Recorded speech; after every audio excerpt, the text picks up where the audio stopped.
ಮಲೆನಾಡು, ಅರೆಮಲೆನಾಡು ಭಾಗಗಳಲ್ಲಿ ಈಗ ಹಲವು ಕಾರಣಗಳಿಂದ ಕಾಡು ಕಣ್ಮರೆಯಾಗುತ್ತಿದೆ. ಇದರ ನಡುವೆ ಶಿವಮೊಗ್ಗದ ಗ್ರಾಮವೊಂದರ ಜನರು ಅರಣ್ಯವನ್ನು ಉಳಿಸಿ ಬೆಳೆಸುವ ನಿಟ್ಟಿನಲ್ಲಿ ಪಣ ತೊಟ್ಟಿದ್ದಾರೆ. ಹೀಗಾಗಿ ಈ ಗ್ರಾಮವೀಗ ಹಸಿರಿನಿಂದ ನಳನಳಿಸುತ್ತಿದೆ. ಈ ಕುರಿತು ಒಂದು ವರದಿ.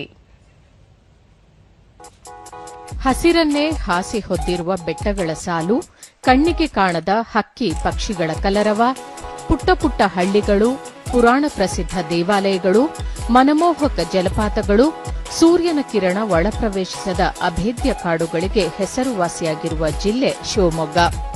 ಈ ಜಿಲ್ಲೆಯಲ್ಲಿ ಸಾಕಷ್ಟು ದೇವರ ಕಾಡುಗಳಿವೆ. ಈ ಪೈಕಿ ಬರೂರಿನ ಸಿದ್ದೇಶ್ವರ ದೇವರ ಕಾಡು ಒಂದು.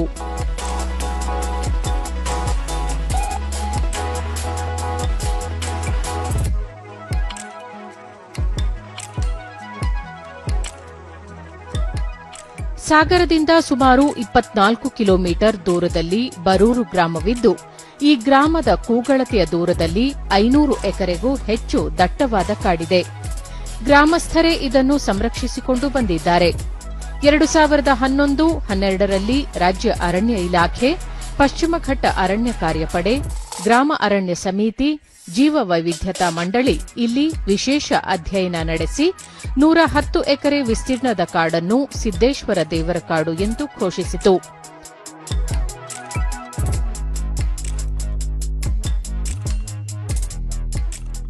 ಈಗ ಈ ಕಾಡು ಸಂರಕ್ಷಣೆಯಿಂದ ಕೂಡಿದ್ದು ಅಧ್ಯಯನದ ವಿಶೇಷ ಕೇಂದ್ರವಾಗಿ ಮೈತಾಳಿದೆ.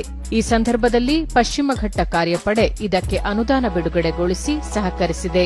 ಬರೂರು ಗ್ರಾಮದ ದೇವರ ಕಾಡು ಅಪರೂಪದ ಜೀವ ವೈವಿಧ್ಯತೆಗೆ ಹೆಸರುವಾಸಿ. ಅಲ್ಲದೆ ಹಲವಾರು ಜಾತಿಯ ಹಣ್ಣಿನ ಗಿಡಗಳಿವೆ. ನಂದಿ, ಹಲಸು, ಬರಣಿಗೆ, ನೇರಳೆ, ಸುರಗಿ, ಹುಣಾಲು, ತೇಗ, ಶಿವನೆ ಹೀಗೆ ವಿವಿಧ ಜಾತಿಯ ಮರಗಳೂ ಕಾಣಸಿಗುತ್ತವೆ. 500ಕ್ಕೂ ಹೆಚ್ಚು ಸೀತಾ ಅಶೋಕ ವೃಕ್ಷವು ಅತ್ಯಂತ ವಿಶೇಷವಾಗಿದ್ದು, ಈ ವೃಕ್ಷದ ಸಂರಕ್ಷಣೆಗೆ ವಿಶೇಷವಾದ ಗಮನ ಹರಿಸಲಾಗಿದೆ.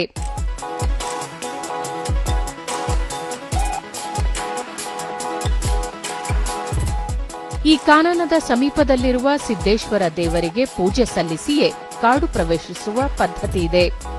ವರ್ಷಕ್ಕೊಮ್ಮೆ ಪರಿಸರ ದಿನಾಚರಣೆ ನಡೆಸುವ ಇಂತಹ ದಿನಗಳಲ್ಲಿ ವರ್ಷವಿಡೀ ಊರಿನ ಕಾನನವನ್ನು ಕಂಗೊಳಿಸುವಂತೆ ಸಂರಕ್ಷಿಸಿರುವ ಸಿದ್ದೇಶ್ವರ ದೇವರ ಕಾಡು ಗ್ರಾಮ ಸಮಿತಿಯ ಕಾಯಕ ಮಾರ್ಗಸೂಚಿಯಾಗಿದೆ.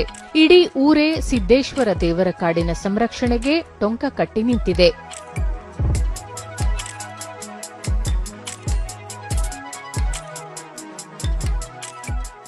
ಬರೂರು ಗ್ರಾಮಸ್ಥ ಬಿಎಸ್ ವೀರೇಶ್, ಜೀವ ವೈವಿಧ್ಯತಾ ಮಂಡಳಿ ಕಾಡಿನ ಮಹತ್ವವನ್ನು ಜನತೆಗೆ ಪರಿಚಯಿಸುವುದರ ಜೊತೆಗೆ ಮುಂದಿನ ಪೀಳಿಗೆಗೆ ಅರಣ್ಯವನ್ನು ಉಳಿಸುವ ಕೆಲಸ ಮಾಡುತ್ತಿದೆ ಎಂದರು. ಅವಶ್ಯಕವಾಗಿ ಅನಿವಾರ್ಯತೆಯಿಂದ ಕೂಡ ಈ ಕಾಡನ್ನ ನಾವು ಉಳಿಸಬೇಕಾದ ಅನಿವಾರ್ಯತೆ ಇವತ್ತು ನಮಗಿದೆ. ಸಾರ್ವಜನಿಕರ ಸಹಭಾಗಿತ್ವ ಬೇಕೇ ಬೇಕು. ಸಾರ್ವಜನಿಕರು ಇದರಲ್ಲಿ ಎಷ್ಟು ಅವರನ್ನ ತೊಡಗಿಸಿಕೊಳ್ತಾರೋ ಇದರಲ್ಲಿ ಅಷ್ಟು ಹೆಚ್ಚಿನ ಒಂದು ಪ್ರಯೋಜನ ಅರಣ್ಯವನ್ನು ಉಳಿಸುವುದರಲ್ಲಿ ಆಗುತ್ತೆ. ಇದು ಖಂಡಿತವಾಗಿಯೂ ಮುಂದಿನ ನಮ್ಮ ಪೀಳಿಗೆಗಳಿಗೆ ಅರಣ್ಯ ಉಳಿಸುವಲ್ಲಿ ನಾವು ಸಕ್ರಿಯ ಪಾಲ್ಗೊಳ್ಳುವಿಕೆ ಅನಿವಾರ್ಯ. ಅರಣ್ಯ ಸಿಬ್ಬಂದಿ ಮೊಹಮ್ಮದ್ ರಫಿ, ಬರೂರು ದೇವರ ಕಾಡಿನಲ್ಲಿ ಅಪರೂಪದ ಸೀತಾ ಅಶೋಕ ಮರಗಳಿವೆ. ಇದನ್ನು ಅರಣ್ಯ ಇಲಾಖೆ, ಜೀವ ವೈವಿಧ್ಯತಾ ಮಂಡಳಿ ಗುರುತಿಸಿದ್ದು, ಈ ಮರಗಳನ್ನು ಸಂರಕ್ಷಿಸುವ ಕೆಲಸವನ್ನು ಊರಿನ ಗ್ರಾಮಸ್ಥರು ಮತ್ತು ಅರಣ್ಯ ಇಲಾಖೆ ಮಾಡುತ್ತಿದ್ದೇವೆ ಎಂದು ತಿಳಿಸಿದರು. ಈ ಬರೂರು ಕಾಡಲ್ಲಿ ತುಂಬಾ ಐತಿ. ಅದಕ್ಕೆ ಮೇಲಿನ ಬಿಸಿಲಂತೂ ಕಾರಣ ಬೀಳ್ತಾ ಇಲ್ಲ. ಮತ್ತೆ ಕಡಿಯೋದು ಯಾವುದೇ ಒಂದು ಇದಾದ್ರೂ ಇದು ಮಾಡ್ತಾ ಇಲ್ಲ. ದೇವರ ಕಾನ ಅಂತ ಇದು ಮಾಡಿದಕ್ಕೆ ಎಲ್ಲರಿಗೂ ಅವಕಾಶ ಐತಿ. ಗ್ರಾಮ ಅರಣ್ಯ ಸಮಿತಿ ಅಧ್ಯಕ್ಷ ಬಸವರಾಜಪ್ಪ, ಕಾಡಿಗೆ ಯಾರೂ ಪ್ರವೇಶಿಸದಂತೆ ನಿರ್ಬಂಧವಿದ್ದು, ಬಿದ್ದ ಮರಗಳು ಅಲ್ಲಿಯೇ ಗೊಬ್ಬರವಾಗುತ್ತವೆ.